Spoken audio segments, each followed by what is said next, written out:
जंगल में घनघोर काले बादल छाए हुए थे। बिजली कड़क रही थी। रानो चिड़िया का पुराना टूटा फूटा घोंसला एक सूखी डाल पर टिका हुआ था। घोंसले के अंदर उसका बीमार पति टुन्नू चिड़ा दर्द से कराह रहा था और उसके दो छोटे बच्चे कुक्कू और गुड़िया भूख से बिलक रहे थे। माँ, बहुत जोरों की भूख लगी है। पेट में चूहे कूद रहे हैं। क्या आज भी हमें भूखे ही सोना पड़ेगा? हाँ माँ, कल भी तो बस पानी पीकर सोए थे। देखो ना, बाहर कितना अंधेरा है। मुझे डर लग रहा है। रानो ने भर आई आंखों को छिपाते हुए दोनों बच्चों को अपने पंखों में समेट लिया। वो टूटी हुई आवाज में बोली, नहीं मेरे बच्चों, धीरज रखो। ईश्वर कोई ना कोई रास्ता जरूर दिखाएगा। टुन्नू जी, आप कैसी महसूस कर रहे हैं? थोड़ी सी हिम्मत रखिए। टुन्नू चीले ने खांसते हुए कहा, रानो, मैं तो इस बीमारी की वजह से उठ भी नहीं पा रहा हूँ। बच्चों को भूखा देखकर मेरा दिल फटा जा रहा है। काश मैं ठीक होता तो दाना लेकर आता। आप परेशान मत होइए, आप बस आराम कीजिए। मैं देखती हूँ, शायद कुछ मदद मिल जाए। रानो हिम्मत के पेड़ पर रहने वाले कालू कौवे और गोरी कौवी के आलीशान पक्के घोंसले के पास पहुंची। वहां मिठू तोता और भोलू कबूतर भी बैठे मकई के दाने मजे से खा रहे थे। कालू भाई, गोरी बहन, भगवान के लिए थोड़ी सी मदद कर दो। मेरे बच्चे 2 दिन से भूखे हैं और टुन्नू जी की तबीयत बहुत खराब है। मुझे बस थोड़े से दाने उधार दे दो, मैं आते ही लौटा दूंगी। रानो ने गिड़गिड़ाते हुए हाथ जोड़े। गोरी कौवी ने मकई का दाना चबाते हुए तिरछी नजरों से देखा। अरे हट, आई बड़ी उधार मांगने। रोज का यही नाटक है तुम्हारा। जब कमाने की औकात नहीं तो इतने बच्चे क्यों पैदा किए? चलो भागो यहाँ से, हमारा मूड खराब मत करो। कालू कौवे ने काव काव करते हुए हंसकर कहा, रानो, तुम्हारे पतिदेव तो राजा हरिश्चंद्र बने बैठे हैं। बीमारी का बहाना बनाकर सोते रहते हैं। जाओ, किसी और का दरवाजा खटखटाओ। हमारे पास मुफ्त का राशन नहीं है। रानो ने उम्मीद से मिट्ठू तोते की तरफ देखा। मिट्ठू भाई, आप तो बड़े नरम दिल वाले हैं। मुझे यकीन है आप मेरी मदद जरूर करेंगे। अरे चुप रहो रानो, अमीर और गरीब की दोस्ती कभी नहीं हो सकती। तुम्हारे उस टूटे घोंसले के पास खड़े होने में भी मुझे शर्म आती है। अपना ये रोना धोना बंद करो और जाओ यहाँ से। भोलू कबूतर ने भी मुंह फेर लिया। गुटरगू गुटरगू सही कहा मिट्ठू भाई ने। इन गरीबों की आदत खराब हो गई है।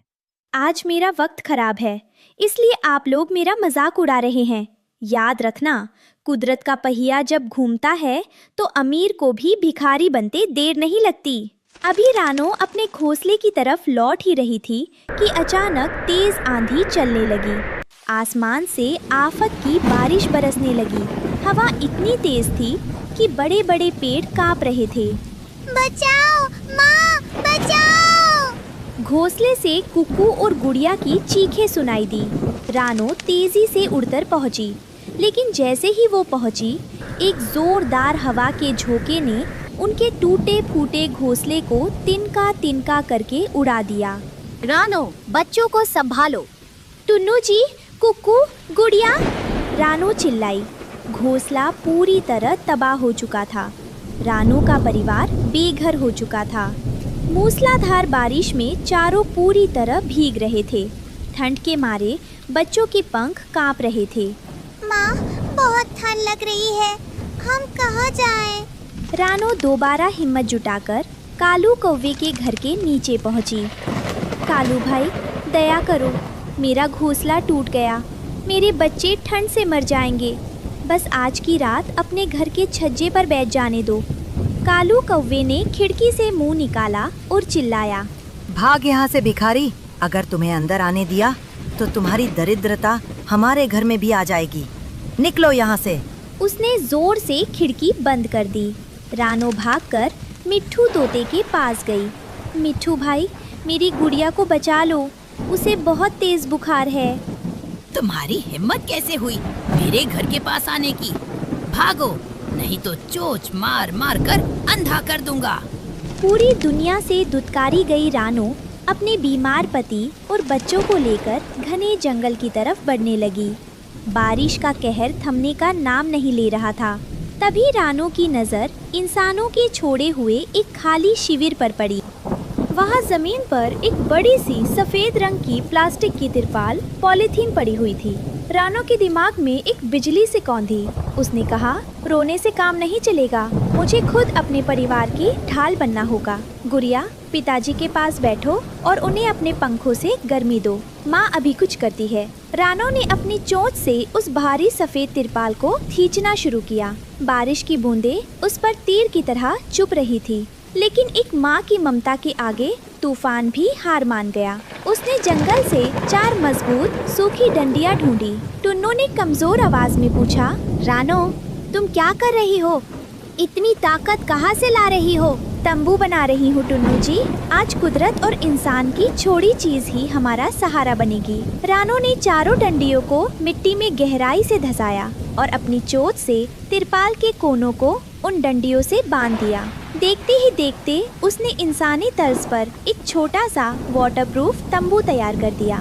बच्चों, टुन्नू जी, जल्दी इसके अंदर आ जाओ। जैसे ही पूरा परिवार उस तिरपाल के तंबू के अंदर गया, बारिश का पानी बाहर ही रुक गया। अंदर बिल्कुल सूखा और सुरक्षित माहौल था। कुक्कू ने राहत की सांस ली। वाह माँ, इसमें तो पानी की एक बूंद भी नहीं आ रही। ये तो कालू कौवे के घर से भी अच्छा है। मेरी माँ सबसे बहादुर है। जब तक तुम्हारे माता पिता जिंदा है, तुम्हें आँच भी नहीं आने देंगे। अगले कुछ दिनों तक बारिश लगातार जारी रही। जहाँ कालू कौवे और मिट्ठू तोते के पक्के घोंसले भी सीलन और पानी टपकने की वजह से रहने लायक नहीं बचे थे, वहीं रानो का परिवार उस सफेद तिरपाल के तंबू में बिल्कुल सुरक्षित और सूखा था। तिरपाल ने उन्हें बारिश के कहर से पूरी तरह बचा लिया था। कुछ दिनों बाद आखिरकार आसमान साफ हुआ और सुनहरी धूप खिली। टुन्नू चिड़ा भी अब काफी हद तक ठीक हो चुका था। रानो, तुमने इस मुश्किल वक्त में जो समझदारी और हिम्मत दिखाई, उसका कोई जवाब नहीं। चलो, अब हम मिलकर अपना नया आशियाना बनाते हैं। हाँ पिताजी, हम भी आपकी और माँ की मदद करेंगे। रानो, टुन्नू और बच्चों ने मिलकर जंगल से अच्छे पक्के तिनके और हरी घास इकट्ठी की। कुछ ही दिनों की कड़ी मेहनत के बाद उन्होंने उसी तिरपाल के पास एक सुंदर और मजबूत नया घोंसला तैयार कर लिया। तभी वहाँ से कालू कौवा और मिट्ठू तोता गुजरे। उनका घोंसला बारिश में क्षतिग्रस्त हो चुका था और वे बेहाल दिख रहे थे। कालू कौवे ने शर्मिंदगी से सिर झुकाकर कहा, रानो, हमें माफ कर देना। हमने मुसीबत के वक्त तुम्हारा मजाक उड़ाया और तुम्हारी मदद नहीं की, लेकिन तुम्हारी हिम्मत देखकर आज हमारी आंखें खुल गईं। हाँ रानो बहन, असली अमीर तो तुम हो, जिसके पास इतना बड़ा दिल और अटूट हौसला है। हमें अपनी गलती का एहसास हो गया है। कालू भाई, मिट्ठू भाई, वक्त कभी एक जैसा नहीं रहता। विपत्ति के समय किसी का मजाक उड़ाने के बजाय अगर हाथ बढ़ाया जाए तो ईश्वर भी खुश होता है। मुझे आपसे कोई गिला शिकवा नहीं है। रानो की बातें सुनकर दोनों पड़ोसी पक्षी शर्म से पानी पानी हो गए। रानो चिड़िया ने अपनी मेहनत, सूझबूझ और उस सफेद तिरपाल की बदौलत न केवल अपने परिवार को बारिश के कहर से बचाया, बल्कि पूरे जंगल को स्वाभिमान और हौसले का एक अटूट पाठ भी पढ़ा दिया। अब उसका परिवार खुशी खुशी अपने नए घर में चहक रहा था।